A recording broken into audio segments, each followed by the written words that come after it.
makeup is very, very subjective to a certain person. Yeah, something maybe, for someone, if it is maybe a nude makeup look, Yeah. yeah, for the other person, that makeup could be like a full scale makeup. Yeah. These terms are basically, I think, it is more of a promotional or selling terms to makeup, but it should not be seen. Like if you could relate, all the black and white heroines you would see in the era, they had all of them had a skin. They looked all same. So today at the Indian Institute of Creative Skills, we have a very, very special and informed guest, Avik Hore, who has been a senior trainer, senior educator at Krylon for over a decade.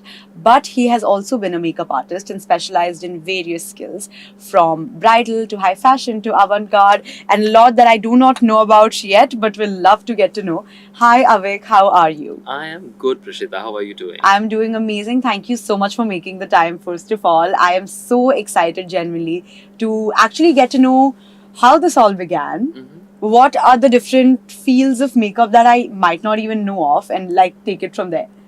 Well, okay. So, see, I'll tell you, it's a long journey. Yeah. So, I definitely was not into this field.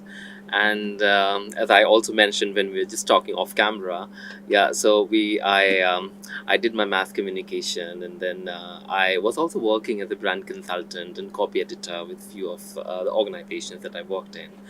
And I got into content. Wow. Content writing and Hmm. editing and all of that. But then writing for clients was a little tiring at time. Yeah, it was very mundane. And then I realized that I cannot do that for life. Yeah. And then I had two options to go to. One, because I was also trained, I am trained as a classical dancer as well. So so I could have taken that up as a profession, but then it was to start all from scratch. And then I was like, and again, makeup was another option that I could have gone for. So you've always been interested, like just like growing up. Anytime, You were all like, the time. I love that, like a Yeah. diva. I love it, just like a personal thing. Yeah, so it was basically, because we had a joint family, and then we had aunties and all of them, so they were like, get my hair done, and How yeah. So this is sweet. how I was actually introduced to the entire thing of making over a certain person. Yeah. Maybe from doing the hair to the makeup, or maybe tying the pleats of the sari and things like that. So that is how it all started. Wow. Yeah. And then after doing my course, as I told, from in mass communication and working, and then I was like, no, I have to get into what is my calling for life. And then I did my diploma again in cosmetology from VLCC. And then I always have two choices in life, and that's very interesting and surprising for me. I was selected as a makeup artist for Vandana Luthra, who is the founder of VLCC. Yeah, so I was supposed to be the corporate team. Yeah, and on the other side, I had an offer from Cryolan, Oh, Delhi, and I wow. was like, which one to choose from? And I wanted to go and work for a brand and see, where it takes me to. And yeah, today I'm here. Yeah, and speaking to quite a you. long journey it's Yeah, been. it is, Lovely. Krylon, that's great. So how have you evolved at Krylon? Oh well, okay. So this is a very, very interesting journey, and I have been absolutely lucky to be in Cryoland. And so I definitely started as a makeup artist, and one of my friends, she did introduce me to the company. Yeah. I got in, and so initially I was more into, because we had just a corporate office in here, so we used to also be into marketing, and then promoting our products and brands. We used to go into different salon, and then different academies. We used to train people, give demonstrations, things like that. Then started the Krylon City Delhi store. Yeah. So that was a retail exposure for me. Yeah, so that was a completely different ball game. Yeah. Lovely. And then came up opportunities. I was definitely, because of the work that I was doing and the kind of interest that I took in makeup, these people, the owners of Krylon, when they visited in here, they actually picked me up. Yeah, Wow. they did recognize my skills, and yeah, so I was called to Bangalore. So under the supervision of Mrs. Langer, who is one of the directors of the company. Yeah, so I had taken up trainings for Mumbai, Krylon, from Chennai, for Chennai Krylon, and for Bangalore as well. Yeah. Wow, that's lovely. So yeah, so this is something. Then I was like, okay, I've done much, and then what next? And then they did send me to Bangladesh. Yeah. Oh. They did send me to Bangladesh, and they asked me to, kind of formally launch Krylon in Bangladesh. Bangladesh was any which was doing, Krylon, but they had no formal introduction to the brand as such. So I got there, launched Krylon in there. So this is something. And then, yeah, what else? Well, okay, so they did send me to Oman. Oh, Yeah, wow. to Amazing. yeah to get me trained in Arabic makeup. Oh, Yeah, lovely. so that was an exposure again. Yeah, then we always had our international artists coming in Yeah. here from across the world. So we had taken a training, like a week, 15 days is, I think so. Yeah, in Chennai. So we have a factory in Chennai. And yeah, we were all there taking up trainings. And that was the first step of being internationally recognized, the skill, Yeah. my skill being recognized. Yeah. And then this was all in India happening. And then this opportunity came to me that I was selected for a training in Berlin. Wow, that's Yeah, amazing. so that was like a 15 20 days trip. So this is just pre-COVID. Yeah, and it was a fantastic opportunity for me. So I think we were like 10 people from across the world, from different parts of the world. Lovely. Yeah, so I was in that team. And So, what does this training involve? Like the different countries that you've gone to? Is there like a certain standard that every country follows, or are we there to like tell them what we do? No, Right? see, I had been to different countries to learn. Yeah. Like in Bangladesh, to definitely teach and impart the knowledge that I had, Hmm. because both of these Yeah. neighboring countries, they kind of share the culture which is very similar. Yeah. Yeah, and also me being a Bengali, right? So I can also understand their language. Yeah, and also the kind of culture that we kind of share. There's certain things we definitely share. Yeah, and yeah, at Oman, I was there to learn, as I told you. Yeah. In Berlin, it was basically a training which was like on an international scale, and it was a training for beauty, camouflage, and airbrush. Yeah, and amongst the 10 of us, I think it were only 2 of us who qualified for all three. Wow, that's yeah, amazing. So you said beauty, segments. camouflage, and airbrush. Airbrushing. Tell us everything about it. Like, what is the difference? What is camouflage? What is airbrush? Uh-huh. So see, beauty, yeah, beauty makeup, as you would know. Yeah. It is like an everyday society makeup that you do. Yeah. And then talking about camouflage, camouflage is basically a part of the beauty makeup. Yeah. Camouflage is, basically to hide and make the skin look like the skin surrounding it, so as to, mimic your real skin. Yeah, so that is basically camouflage. So I remember of an incident here wherein we had to take this session up with, I think, almost around 100 doctors at AIMS. Yeah, so I had to present a Krylon, and there's a specific range which is called the Dermacolor Camouflage range. Yeah, so which is basically recommended. It is kind of a paramedical line of Yeah. makeup. So it is generally been recommended by dermats to the patients who've got all kind of skin anomalies and things like that. Yeah. So yeah, so I had to give a discourse at AIMS for all of that. So that is basically a paramedical line of makeup.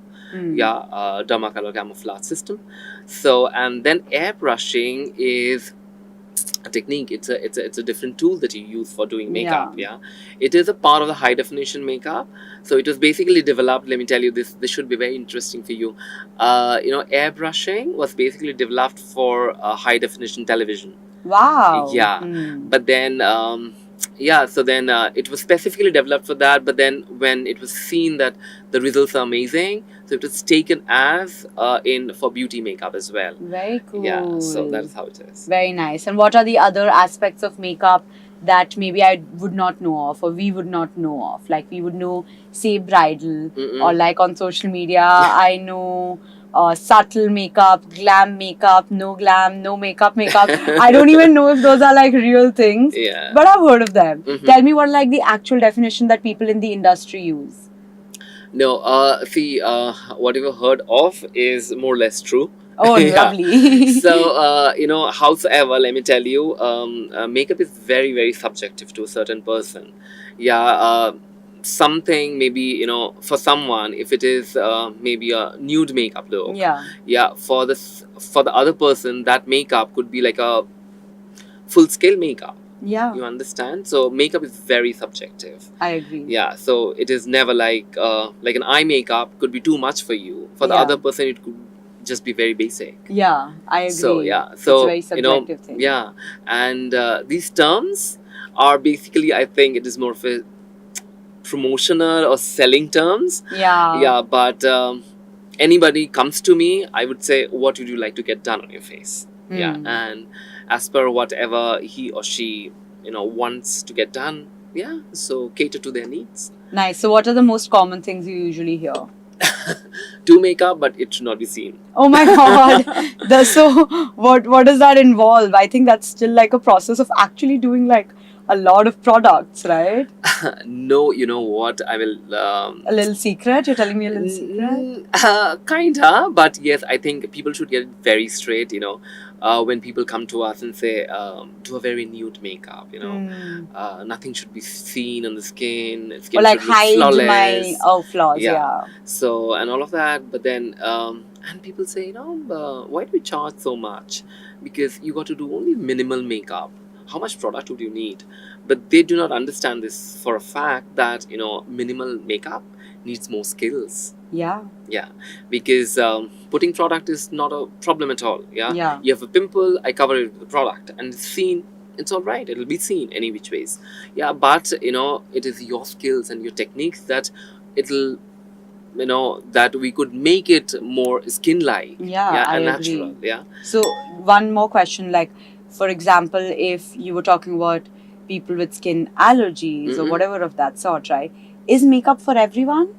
Yes, but we really need to know, Prishta, that there are the different kinds of makeup that different people with different skin conditions should apply. Yeah. Like as I was just telling you about the dermacolor camouflage system, so it is basically meant for people with skin anomalies.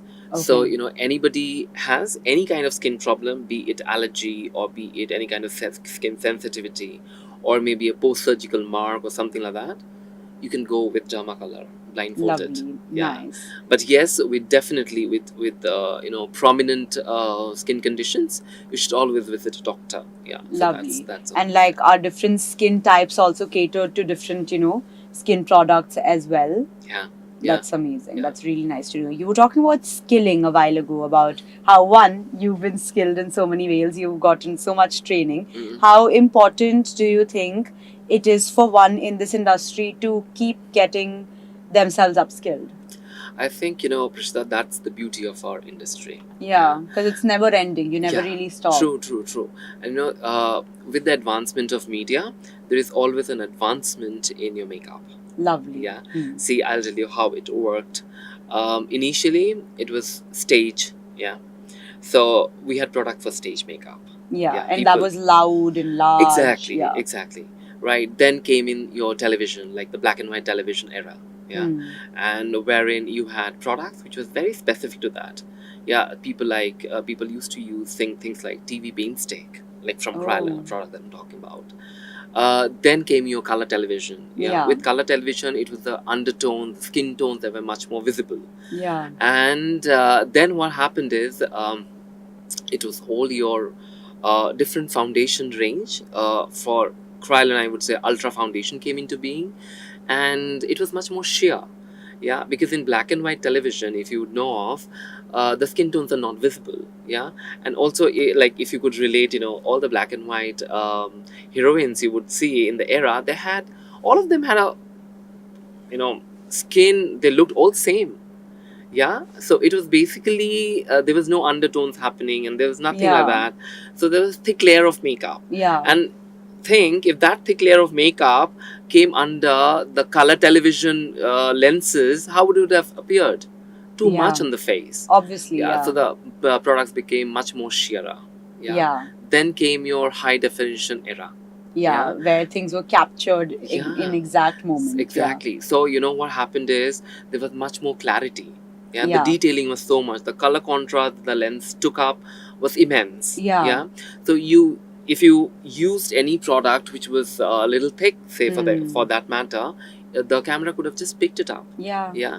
So there was another formulation altogether, with a different reflective property to that, Yeah. which was suiting the high definition camera. Understood. Yeah. Then in the high definition era, it was also the high definition lenses got a little refined.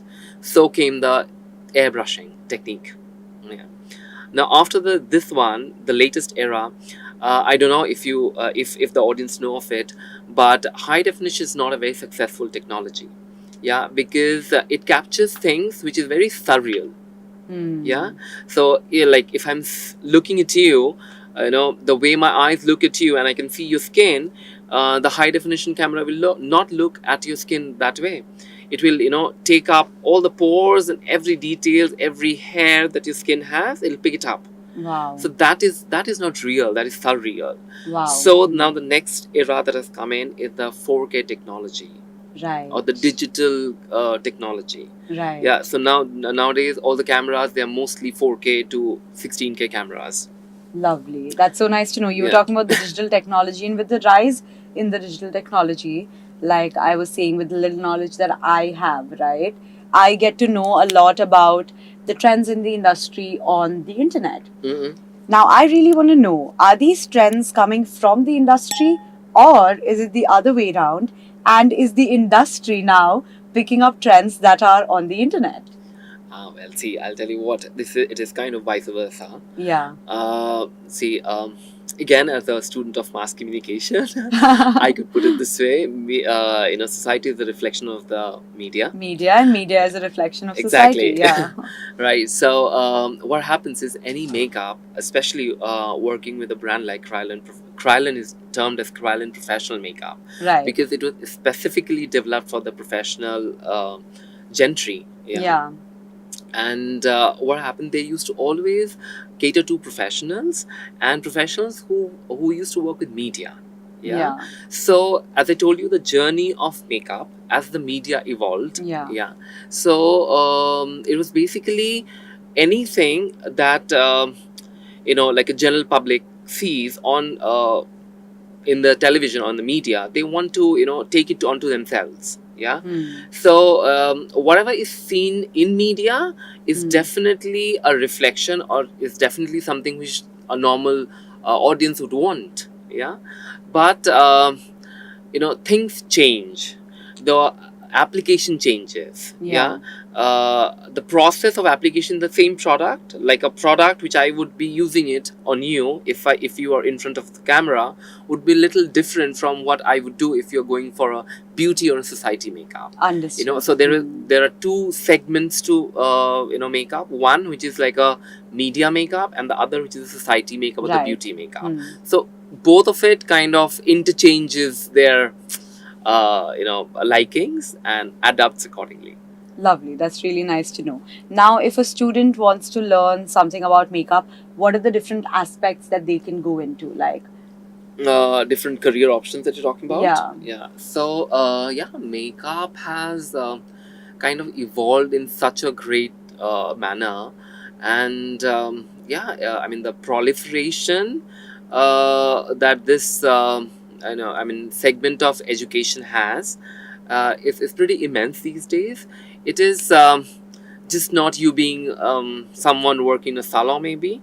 you could definitely freelance. Yeah, Right. that's the thing people are into these days. Yeah. But I would still, ask the budding artist to work somewhere before they get and work live on someone, because they need to Right. understand the nitty gritties of the product, of how it works on a certain skin. Yeah. Amazing. So yes, so yeah, definitely, you have got retail outlets to work Right. for. You definitely have got brands to work for. You can definitely get yourself as a trainer in different Yeah. in different academies. You could also work in the corporate or the production houses. You could work for Bollywood for sure.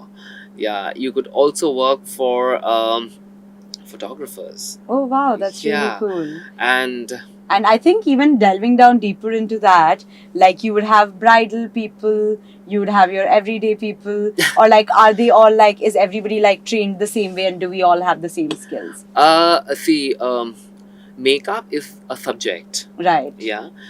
Just like a subject like geography or history for that matter. Right. Huh. Yeah, but yes, the only thing is that it is ever evolving. Yeah. So once you're trained as a makeup artist, you should be able to do every aspect Everything. of makeup. Yeah. What's your favorite of it? All of it. Makeup All in of all. it. Yeah. That's Yeah. amazing. Yeah. But what did you start as? What did you start Beauty doing? makeup for sure. Beauty. Yeah, beauty makeup. So, Anybody would start as a beauty makeup artist, because right. every other aspect needs a little more specific understanding of that field. Yeah. Yeah. And is beauty makeup the same as commercial makeup? Commercial makeup, as in like you're Like talking. your shoots or like your runway or like your fashion shoots? The basics remain the same. The basics always remain Yeah. the same. What are the basics? Give us the basics. Give us the tea, if you can. Yeah, see, the basics is like your undertone, understanding the undertone and the tone of your skin. Yeah. That is absolutely important. You need to understand the face shape and how you actually need to shape it. Nice. Contouring is what you actually term it as. Yeah. And then you also need to know how to, do your eyes, like the shape of your eyes, your nose, all the features. Yeah. I agree. So basically, definition, and structuring. These are the two things that one have to, one has to master in it. I mean, there is no other way out. Lovely. And say if I want to get to know something about myself, I want to do my own makeup, but I maybe don't want to get trained in it. Right? So who do I go to now? Do I go to the internet? Do I go to a trainer? Do I go to in-store cosmetic selling place? Where do I go? See, internet, YouTube, and Google, they are always there to help you Yeah. out. Yeah. But, they have many clients who come to us and they're like, we have seen this thing has been done this way on the internet. Oh. And, and no, but this does not work. So I think, creating content for media or just working in front of the camera is so much Yeah. different from real life makeup.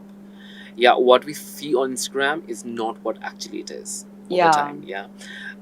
You Literally must. coming back to the thing of never believe what you see on the social media. True, very Yeah. true. People come to us with all the texture in the skin and they will say, I want a glass skin finish.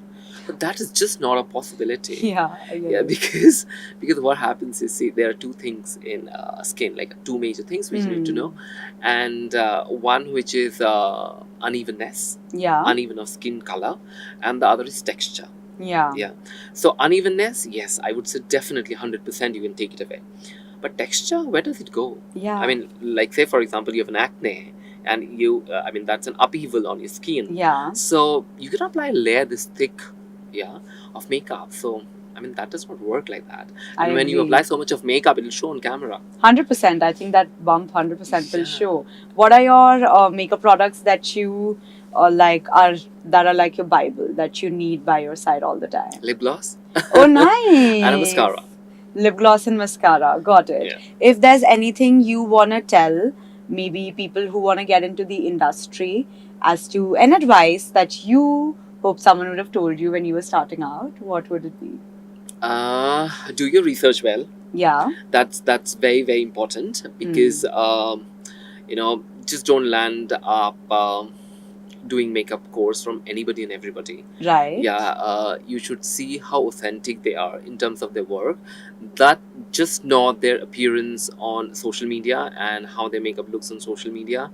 go to them, talk to them, see their work, or see, Yeah. try and get some test classes maybe.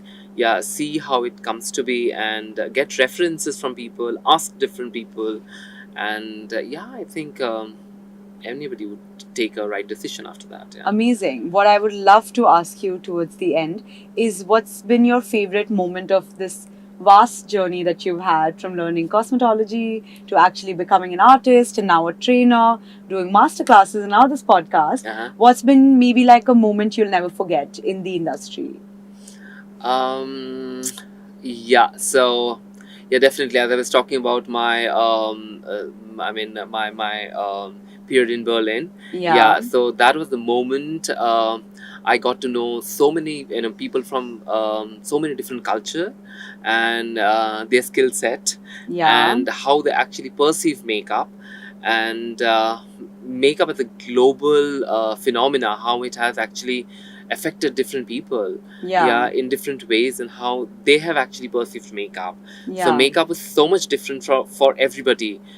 What we see makeup in India is what is completely different from someone who sees makeup in maybe Europe. And how do Yeah. you see makeup?